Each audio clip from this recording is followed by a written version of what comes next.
So I'm Don Kitch Jr. and I'm the chief instructor here at ProFormance Racing School at Pacific Raceways.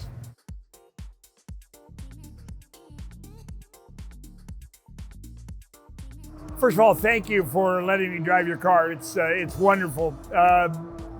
Between driving this one and a few others, you know, I can clearly say you're going in the right direction here. You know, you've taken something that out of the box was really, really good, but made it even better.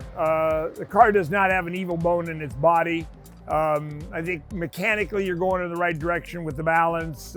Aero, you're going in the right direction with the balance. You know, I just want back in, but it's wonderful. It's about as close to a purpose-built race car as you want to get. It does what you want it to do right now. It's wonderful. Nice job. With this car here, you know, you can do the wrong thing and get away with it. Everything you know not to do related to corner entry, mid to the exit,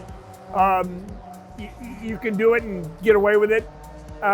If you do that with one of the cars that are right off the showroom, it's going to let you know right now that that's not working for it. You're not going to get away with it. So absolutely pleasure to drive. You cannot make the thing understeer. You can do everything you know to do to make a car understeer and won't do it. It gets in right now. The front end on this car is amazing. So can I have it?